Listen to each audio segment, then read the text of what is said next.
আর বলতে লাগলেন, ইয়া রাসূলুল্লাহ, আপনি আমাকে অনুমতি দিন, আমি সেখানে যাব। হুজুর সাল্লাল্লাহু আলাইহি সাল্লাম বললেন, হে আলী, বসে পড়ো। তুমি কি জানো তোমার সামনে কে আছে? বিশ্ববিখ্যাত পালোয়ান আমর বিন মারহাব, যার সাথে তুমি মোকাবেলা করতে পারবে না, কেননা তুমি এর মোকাবেলাকারী নও, আর তোমার বয়স মাত্র এখন 26 বছর। তারপর আমর বিন মারহাব চিৎকার করে আবার বলতে লাগলো, এই মুসলমানেরা, কোথায় তোমাদের সেই জান্নাত যেটির দাবি করিস তোরা? হেরে যাবি বলে মাথা নত করছিস, লজ্জা করে না? তোরা না শহীদ হলে জান্নাতে চলে যাবি, তোদের মধ্যে কি এমন একজনও নেই যে জান্নাতের সুগন্ধ পেতে চায়? মুসলিমদের মধ্যে বড় বড় বাহাদুর পালোয়ান বসেছিল, যারা কেউ নাড়াচাড়া করছিল না, সবাই চুপচাপ ছিল। কিন্তু আবারও বসে থাকতে পারল না হযরত আলী রাদিয়াল্লাহু তাআলা আনহু।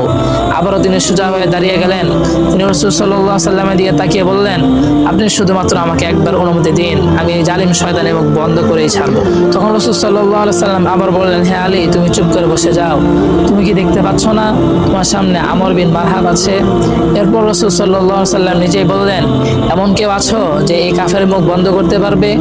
এমন কথা শুনে সবাই নিজের নজরকে নিজের দিকে রাখলো, আর সবাই বলতে লাগলেন, ইয়া রাসূলুল্লাহ, আপনি কি জানেন না এই আমর বিন মারহাব এক হাতে উটের বাচ্চাকে ধরে রাখে আর অন্য হাতে শত শত শত্রুদের উপর তরবারি চালায়? এই শয়তানের সঙ্গে কে লড়াই করতে পারবে? এর মধ্যে হযরত আলী রাদিয়াল্লাহু তাআলা আনহু তৃতীয়বারের মতো সোজা হয়ে দাঁড়িয়ে গেলেন এবং বলতে লাগলেন, হে আমার আকা, আপনি শুধুমাত্র একবার আমাকে অনুমতি দিন, আমি এই কাফের মুখ চিরতরে বন্ধ করে দিব। তৃতীয়বার বলার পর হযরত আলী রাদিয়াল্লাহু তাআলা আনহুকে হুজুর সাল্লাল্লাহু আলাইহি সাল্লাম যাওয়ার অনুমতি দেন। অনুমতি পাওয়ার সঙ্গে সঙ্গে হযরত আলী রাদিয়াল্লাহু তাআলা আনহু এক হাতে ঢাল আর অন্য হাতে তরবারি নিয়ে আমর বিন মারহাবের সামনে উপস্থিত হয়ে গেলেন। তখন আমর বিন মারহাব ছিলেন লোহার পোশাকে সজ্জিত। আমর বিন মারহাব হযরত আলী রাদিয়াল্লাহু তাআলা আনহুকে দেখে বলতে লাগলো, তুমি আবার কে? হে যুবক, তুমি কেন এখানে মরতে এসেছো? এটা শুনে হযরত আলী রাদিয়াল্লাহু তাআলা আনহু বলতে লাগলেন, আমার মা আমার নাম রেখেছে হায়দার, আর আপনাদেরকে বলি, হায়দার খুবই শক্তিশালী দক্ষ একটি সিংহকে বলা হয়ে থাকে। তখন আমর বিন মারহাব আবার পুনরায় বললেন, হে বাচ্চা, তুমি চলে যাও, আমি ছোট শিশুদেরকে হত্যা করি না।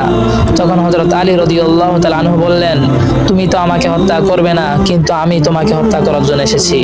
এমন কথা শুনে আমর বিন মারহাব খুবই রাগান্বিত হয়ে গেল, আর সেজন্য এগিয়ে এসে হযরত আলীর ওপর এমন ভাবে আক্রমণ করলো, তার ঢাল দুই খণ্ড হয়ে গেল, আর তার কিছু আঘাত হযরত আলী রাদিয়াল্লাহু তাআলা আনহু ঘাড় মোবারকের উপর ক্ষতবিক্ষত করে দিল। কিন্তু এবার হযরত আলী রাদিয়াল্লাহু তাআলা আনহু কারারে হায়দার হয়ে উঠলেন, অর্থাৎ তিনি ফিরে এমন একটি আক্রমণ করলেন যে আক্রমণের ফলে আমর বিন মারহাবের শুধু ঢালই নয়, বরং তার ঢাল সহ তার পুরো শরীর দুই খণ্ড হয়ে গেল।